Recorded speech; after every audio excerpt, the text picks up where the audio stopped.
Okay, so the skill that you need to know today is a backward somersault. If you can't, that's okay because it's just for fun online, but you need a backward somersault. And if you can, you do what's called, I mean, it's like a backward splits roll or a fishtail. Um, but you need your backwards roll first. So we're gonna do that together right now. So find your open space.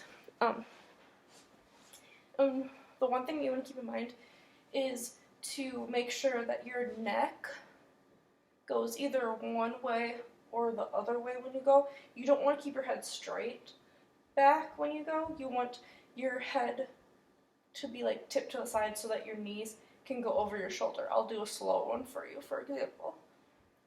So if you don't know how to do a backwards roll, you sit up, you push yourself back, and your knees start to go over your shoulder. I'll try to do it as slow as I possibly can. So your knees go up like this, and then my neck is facing towards the camera, so my knees will go to this shoulder, not the same shoulder. This probably looks super weird, but just go with it. So then my knees tuck and like try to touch on that side of my shoulder. If I keep my neck straight, first obviously I could hurt my neck, and second, sometimes your legs just don't know where to go, especially if you're just trying to get the motion down. So faster, it looks like this, tuck, and up. I don't want to say I keep my arms straight, but they're there to like balance me. It doesn't matter what your arms do, just as long as they're comfortable for you and they're out of your way. So, one more time. I go into it a little bit by just like bringing myself up and then pushing back. So go up, and that is your backwards roll. If you want to make sure that you're getting it, like if your neck is stiff or you're not getting it for whatever reason, I know that my younger sister, when she started doing backwards rolls in dance, it was more like of a fear thing for her. Like she was so nervous to get hurt, but the more you practice it, the more you're able to do it, especially if you're on carpet. If you're on tile or like wood, to practice, I wouldn't, unless you're super good at backwards rolls, but there's no point of doing them on there, especially if you're going to do them like a million times. But yeah, so that was your backwards roll skill. Now I'm going to show you, so like that's the basic, and if you have that, awesome, and if you don't, that's okay. This is the next part of it that you want to like work up towards. So you start the same way, and it's a backward splits roll. When you do it, pick the leg that works best for you. Mine is always usually my right leg because I write with my right hand, so that's like my dominant leg. And it might be different for you, so try it before you like choose your official leg. But you're gonna do a backward splits roll, and it's not a full split or anything like that. It just means that you're pushing one leg up further than the other to kind of make it look like a split. I'll show you. I'll try to show you slow first, and then, yeah, I'm not sure how it will work slow, but we'll try it.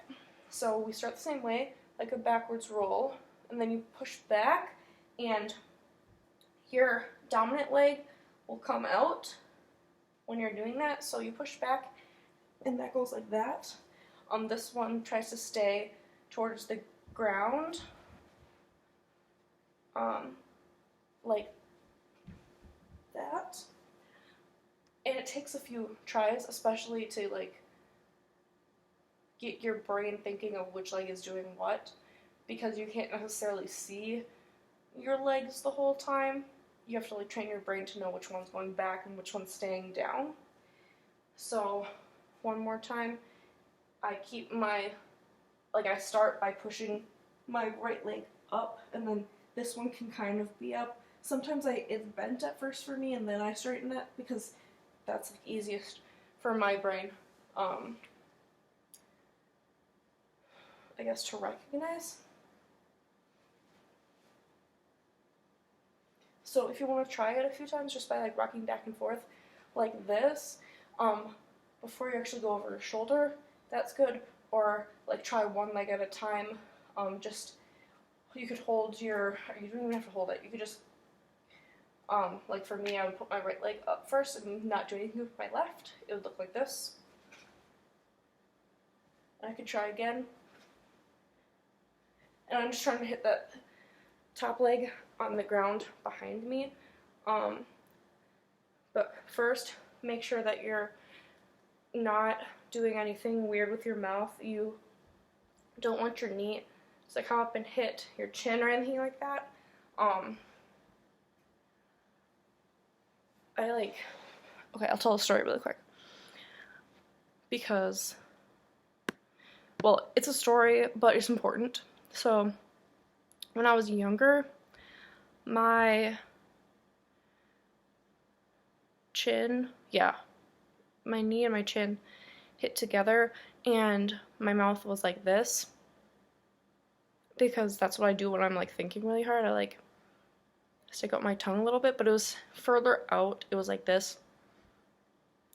And like your teeth are right there.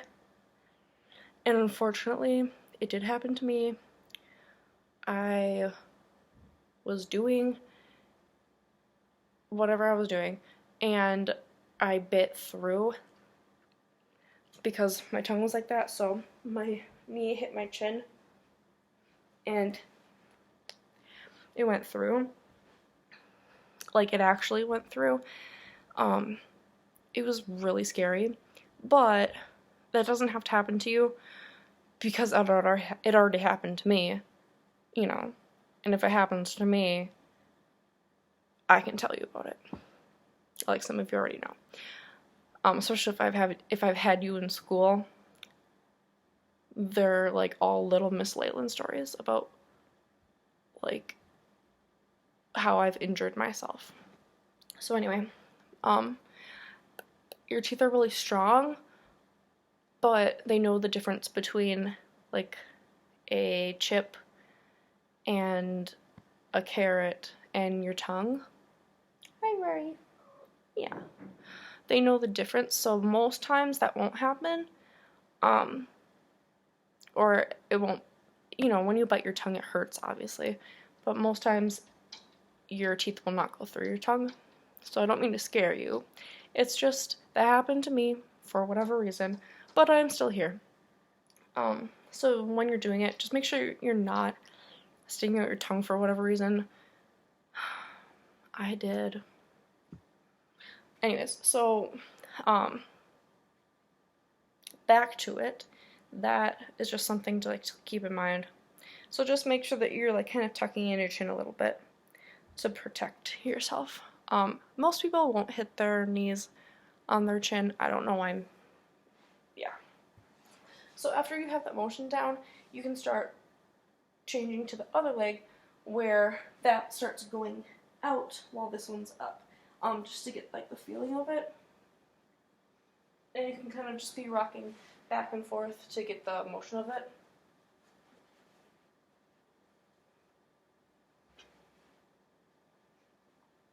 Then once you have it, you can go over your shoulder like you did in a backwards roll, and it'll look something like this.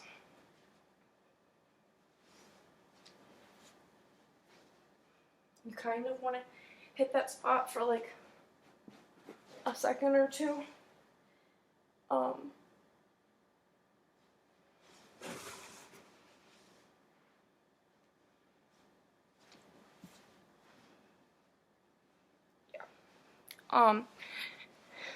Once you have it and feel comfortable, you just want to throw as much power and force as you can with your top leg that goes over to hit like the ground above you, that leg is like your power.